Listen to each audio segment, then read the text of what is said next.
In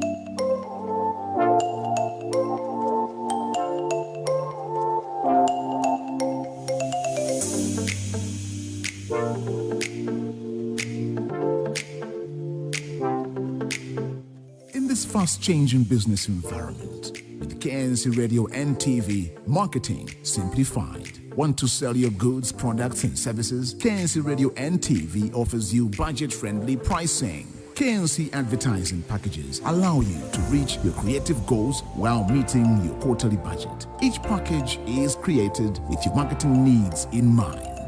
What package is right for you? Is it TV, radio, or online platforms? We have it all. So, love your brand and get in touch with us on 0955 589235 or 0215-223845. For more information, email us knczambia@gmail.com. Marketing Simplified.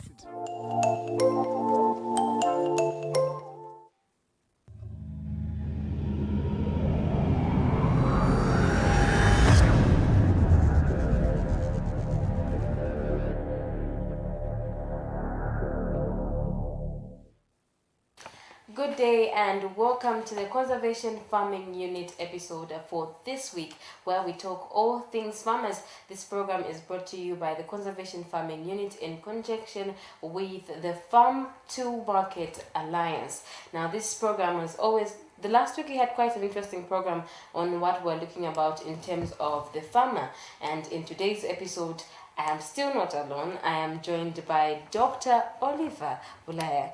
Doctor, good day. Good day. Thank you so much, Rita, and welcome all our viewers, and we are so grateful for the feedback that you are giving us. It's always great to know that someone out there is actually watching.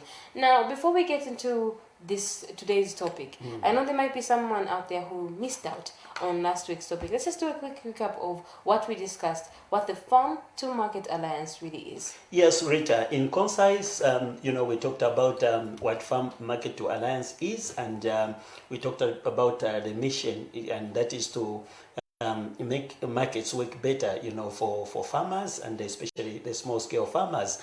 We talked about the challenges that the small-scale farmers go through, and how this, project has come about to enhance, marketing systems, where our farmers are concerned. And mostly our target is the remotest areas. We call it the last mile.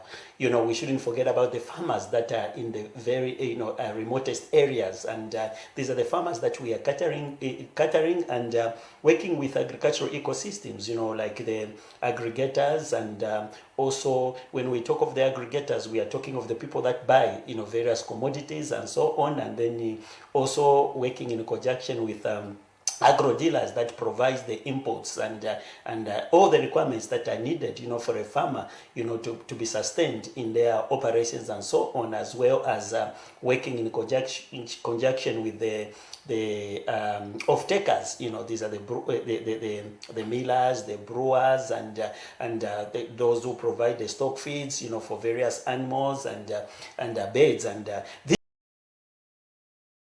these are the people that we've worked, together with, and all the other stakeholders on the ground to ensure that we provide the package, of productivity as well as the market aspect. All right, now that's quite most of the highlights that we did. I know we went into depth on what really it is as an alliance, but of course, in case you missed it, do not worry, the repeat will come your way and you'll be able to catch up with us. In today's episode, we know that farming is just not you plant and you leave it and come back. Yes. You have to plant, and constantly as a farmer you need to check on your crops.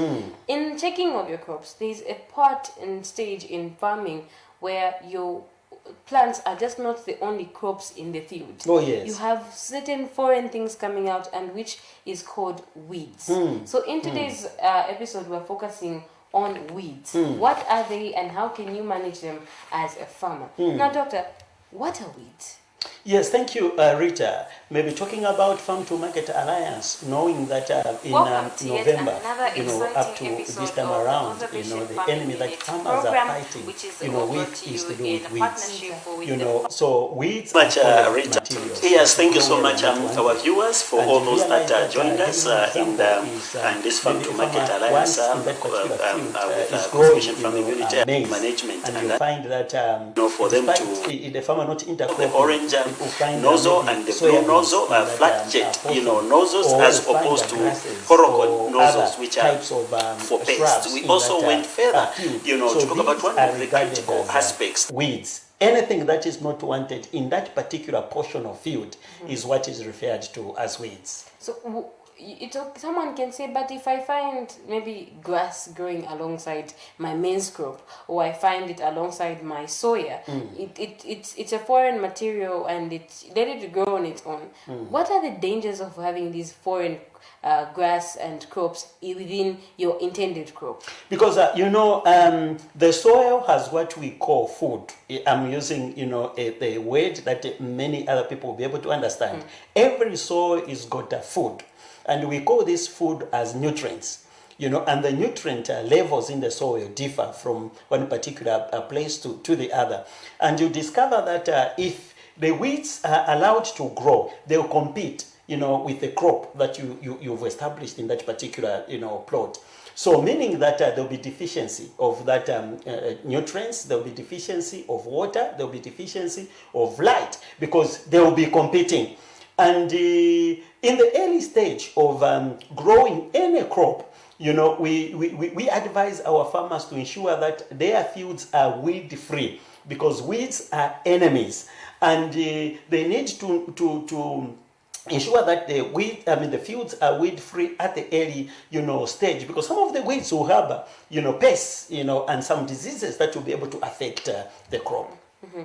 Now, these weeds are categorized. They are put into different categories based on the type. Now, there are so many other different types. What are the different types of weeds that you can find in crops? There are so many, but let me just categorize them in two. There are many, types of weeds, and this is very essential, Rita, in the sense that our farmers, are doing farming as business, and even as they are doing farming as business, their office is the field.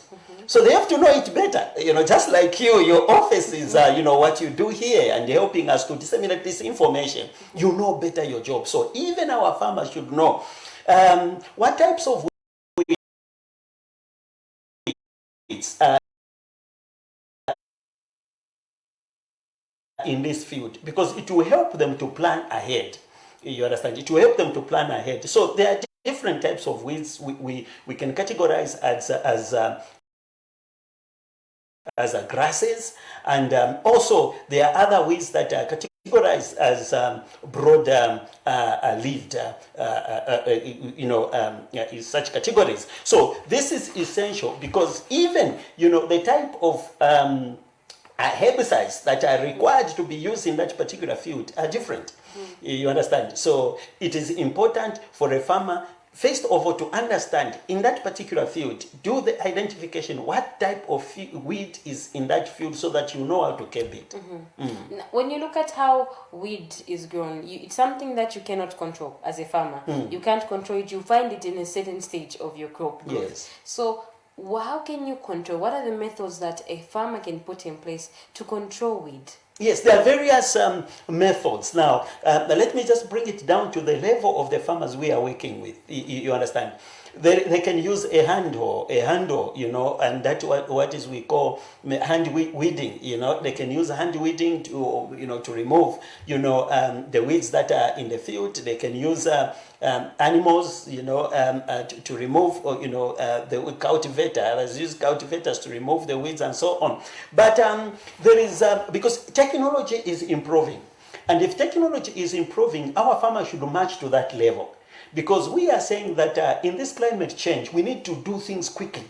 As I mentioned, to say weeds are enemies, and these enemies should be kept as early as possible, in the early stage, of the growth of every crop that planted. So I believe that our farmers should be able, to use appropriate methods that will be able to enhance their activities. And this is why this time around we've come up, as Farm to Market Alliance, come up with a topic of teaching our farmers in the proper usage of weed management. And this has to do with the chemicals, called herbicides or weed killers, because it makes the work easier. For a hectare, a farmer will just do it within a short period of time as compared to hand weeding or whole weeding, and so on and so forth. Now, you mentioned herbicides, and it's critical that the farmer knows what type of herbicides you really use. So when you look at all of this, what determines the type of herbicide? How can you identify that for this type of weed, which herbicide I should use is this? Because then you know that it's easier to identify something as a foreign material, but how to remove it in the fastest way of use of a herbicide, you need to know it. So how can I identify that this is weed? Yes, at the first point, like I mentioned, the farmers should go around to do a survey or to go around in the field and check what is happening in that field, because that is their office. And then before they use any herbicide or any weed killer, they need to know what type of herbicide am I going to use for that particular weed that is in the field. For example, if it is a broad-leaved weed, there are specifications of herbicides that are used for that particular herbicide. And if it is for for instance, grasses, also the specific herbicides that are used for that particular weed. So it is imperative that our farmers are encouraged to do to go around the field, to do a survey, to check what is it that is in their field before they use any herbicide. And herbicides are costly as well, so farmers should not lose out. So if they would want to be effective, as farming is a business, they would want to be effective in the way they are utilizing farm resources or their herbicides or whatever, at the farm level, they need to ensure that they do what is right. Maybe to take it back to Wallace was still on identification of the weed type. When your crop is growing, you'd want to identify weed earlier. Yes. Well, that way you know that in the early stages it will be easier for you to move. But how can you easily identify that this is foreign and this is part of my crop? This is what I want, my intention to crop, and this is something foreign in the early stages of the growth. Yes, in the early stages of the growth, what we mean is that there are different types of application of herbicides. For example, let me begin this way. When maybe a farmer is planting maize, for instance, and in that particular field there is no any weed, you understand. There are other, I think in the coming sessions, we'll talk about how a farmer can do the intervention to ensure that the weed that would want to grow, is suppressed. You understand? There are herbicides that can be used, you understand? But now we are talking of maybe the weeds that will grow after a farmer has planted, the crop. So a farmer should not allow that weed to seed. What I mean is that for that weed to have children, the seeds, and those seeds are so also dangerous because, it's a multiplication, kind of, arrangement. So at the early stage, we mean maybe in the first week, second week, third week, and so on, before the plant grows, farmers should ensure that they identify the weed that is there and deal with it. If a farmer knows properly how to use the herbicides, they'll be able to keep that weed even during the planting stage. We'll talk about the different application of these herbicides. They can use any herbicide, selective herbicide or non-selective herbicide before the crop emerges, and then the farmers will be able to benefit with the effects of such herbicides. So once the weed has been identified, the type of weed has been identified, and then you look into the herbicide that you need to use, how then do you apply this herbicide to the crops? Yes, I think it is very critical. The other thing that I need to mention is that these herbicides are classified.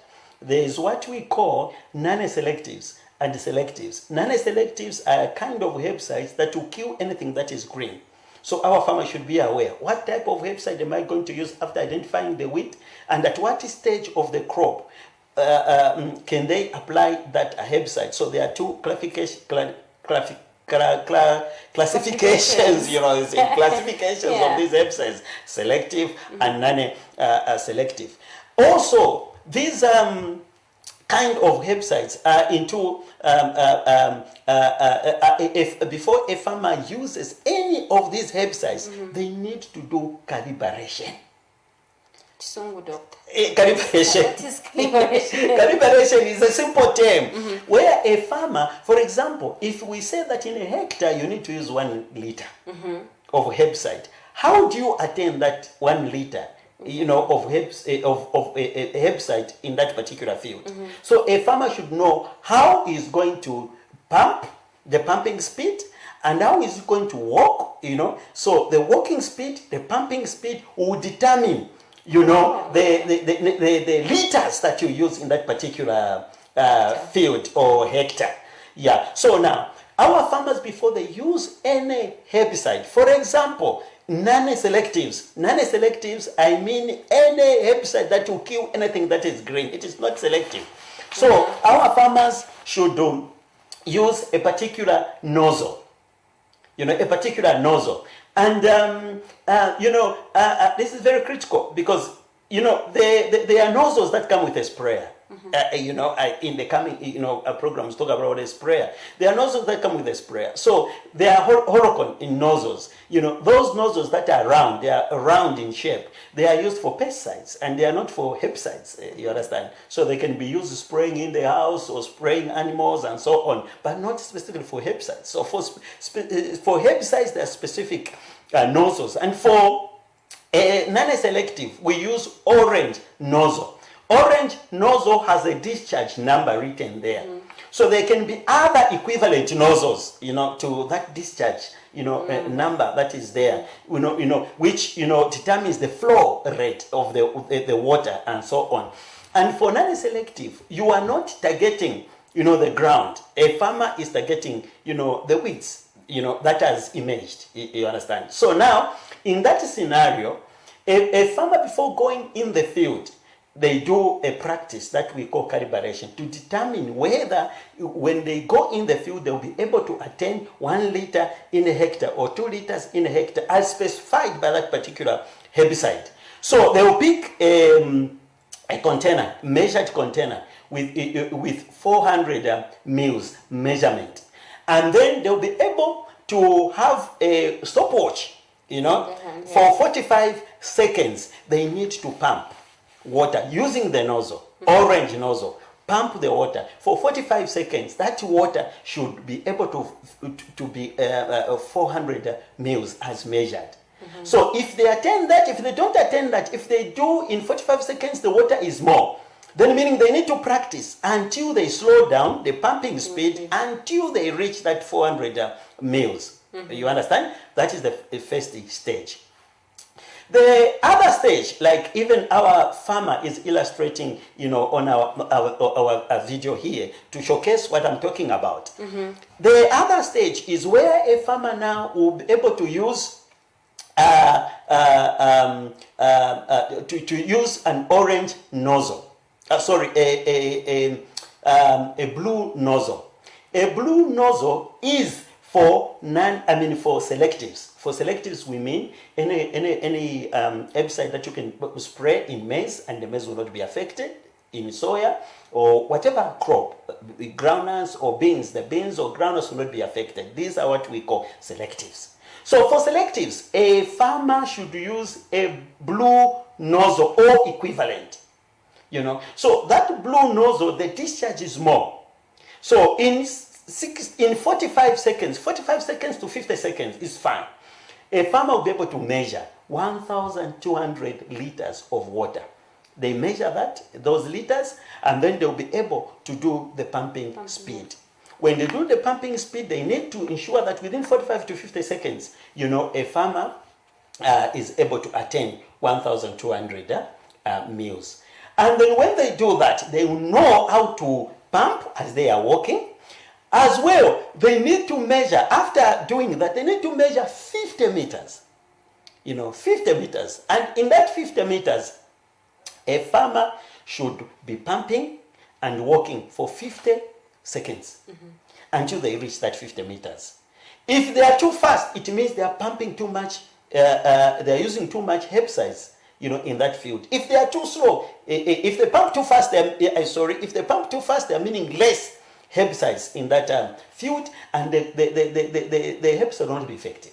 Now, if they walk too slow, again, it means they are using too much herbicide, meaning in a hectare, a farmer will use even more than the required number of herbicide liters, which means it will be so costly to a farmer. So the walking speed, 50 meters versus 50 seconds, it means a farmer, if they move that distance and the pumping speed is equal to what is required, then meaning that within that, in a hectare, they'll be able to use to acquire the required number of liters. So these are exercises that we do practically. At farm level where farmers are, we do a practical so that farmers understand how to use it. Because mostly when we move around, in the field, we'll find farmers running when applying the herbicides because they want to use less herbicides, and it is ineffective. They lose out the money, and the herbicide will not work. And you'll find farmers again using wrong nozzles, like Horocon nozzles instead of flat jet nozzles. In that, again, they lose out because the herbicide will not be effective. So these are nitty-gritties that our farmers should be able to understand as they use herbicide. Now, for some, they say old is gold. People back then were not even introduced to the herbicide and the many different things such as the sprayer. So what are some of the bigger advantages apart from it being faster? When in terms of using herbicide and when it comes to removing of weed, what are some of the other advantages that the usage of herbicides provide to the farmer as well as the crop? Yes, the advantage is that the farmer will be able to work out, to work in their field within a short period of time, and they'll be done. And that will be able to sustain the crop at the early stage. The crop will not be affected by any weed, and so on. And also it's in time effective, and it is less costly in terms of, if for example you allow farmers to weed, people to come, you hire people to come and weed in that particular field, it will be costly in a hectare. You spend a lot of money. But when you use, these methods, these innovations that are coming around, like using a herbicides, it means that a farmer will spend less. All right, so now what is the safety in terms of weed management? Why is it you have to ensure the biggest of safety is taken when you're doing weed management? Yes, it is.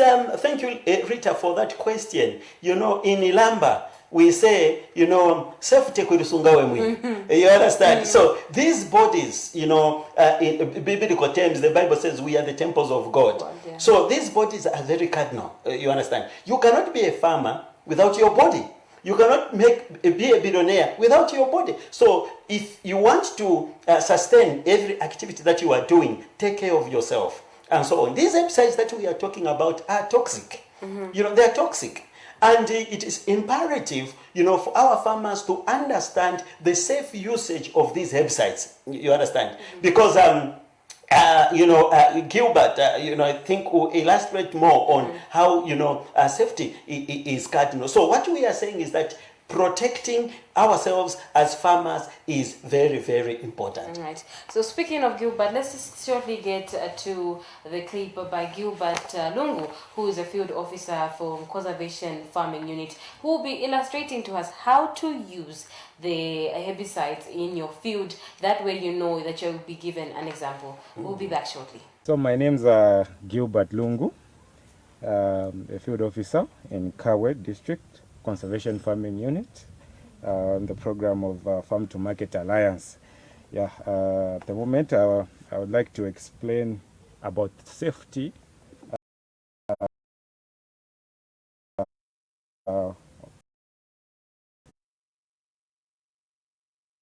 concerning the farmers who want to do spraying, who are handling chemicals as they do their farming activities.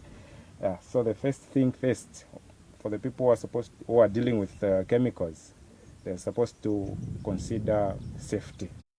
And I'll just start explaining the requirements for for any person doing spraying. So first thing first, a farmer needs to procure the personal protective equipment. And this personal protective equipment that we have, we've got rain boots. These will protect the farmer from any chemicals contact on the foot or on the feet. The next step, you should have an overall. Preferably, if a farmer has got a raincoat, he should use a raincoat, because the raincoat will prevent any contact of the chemical to the skin. Yes, so a raincoat is very ideal for a farmer to use as he's handling chemicals and he's doing his spraying activities in the field. So a raincoat is advisable for a farmer to use because it won't get wet and soak his skin. Then the other important part or equipment that you need as a farmer is the gloves. When you're doing the measurements and mixing of chemicals, you need to have the gloves. Then from the gloves, on the face, a farmer needs to wear the safety goggles so that you protect any chemicals that would fly coming to your face as you are spraying. Then you need what you are calling a respirator to cover both your mouth and your nose. So this will protect for any mist of the chemical coming to your face, or you breathing that mist as it comes as you're doing your spraying. So not any kind of a mask that looking at nowadays we are wearing different kinds of masks. So the ideal respirator or a mask that you're supposed to wear as you are doing the spraying is a mask designed for spraying activities. Yes. So these are this mask or this respirator has got cylinders. So as you can see, these cylinders are the ones that will absorb any chemical that can come to you as you are spraying. This will absorb that chemical and you breathe just clean air. Yes. So basically, these are the most critical parts or equipment that you need when you are spraying.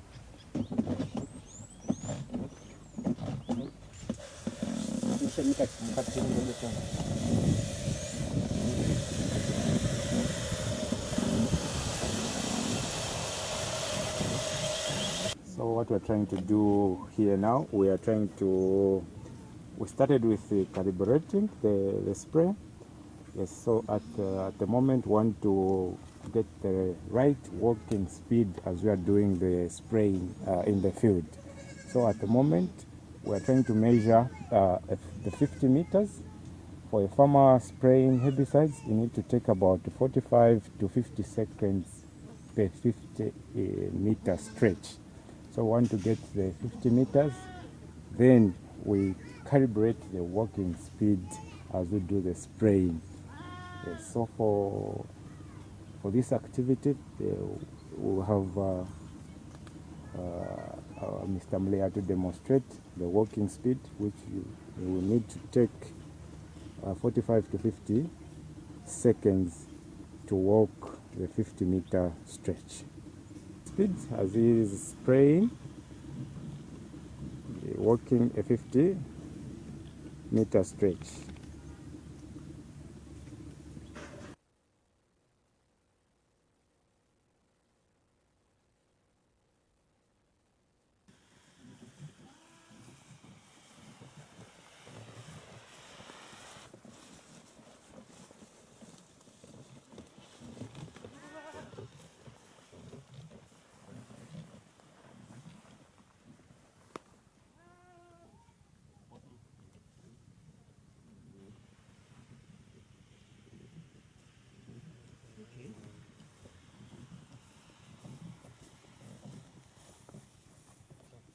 Why we are saying that you should hold the nozzle of 50 meters from the target, especially for conservation farming, for conservation farmers, we are encouraging farmers to do the interrow spacing of 90 centimeters. So we want to get the swath of 90 centimeters.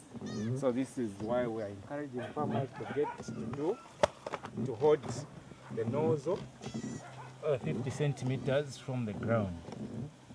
So as you can see here, where this swath distance is almost a meter, which is very ideal as you are spraying the field. So this is a 1 meter distance of the swath. Welcome back, and you are still watching the Conservation Farming Unit program that talks all things farmers and smart agriculture in a better way. Now, this program is brought to you in conjunction with the Farm to Market Alliance, where you have me as your host, Rita Malita, and of course the doctor here explaining to us all that we need to know in terms of farming. Now, just shortly, we played a clip from Gilbert who was illustrating how to apply the herbicide perfectly. And I said perfectly because you could see how he was doing it in terms of the seconds and of course the spraying that was being done. Now, we have spoken so much on how we should go about it. What is the way forward in terms of weed management and the farmers? Yeah, the way forward is that firstly, our farmers should adhere to what we call PPE, protective, measures, because this is very critical. And they should ensure that they don't smoke or eat anything whilst they are spraying, or even during the time when they are bringing these products to their homes. They shouldn't eat or eat even bubble gums, and so on, because they may inhale, and maybe the food they are eating may be contaminated with a chemical, as well as in terms of storage facilities at home. They shouldn't keep these herbicides in their bedroom or, near food, or, they should find a safer place with a lock where they'll be able to lock these things, because we've had accidents, happening where people even drink, certain of these herbicides thinking it's a drink because of the way they look, the color, they look so attractive. The branding and so on, when it is so toxic. So our farmers should ensure that they take care of these things, and as well ensure that they protect themselves and wash themselves, and when they are done with the herbicides, and this is a critical, to sustain themselves and to protect themselves so that they're able to do a good job. Farmers, this is a good way, the new innovations that are coming on board. So our farmers should just know how best they can tap into the usage of these herbicides to sustain their farming endeavors. All right, so thank you so much, Doc. And you have been watching the Conservation Farming Unit program that brings to you all things related to the farmer and smart climate agriculture. We'll see you in our next episode. I have been your host, Rita Malita.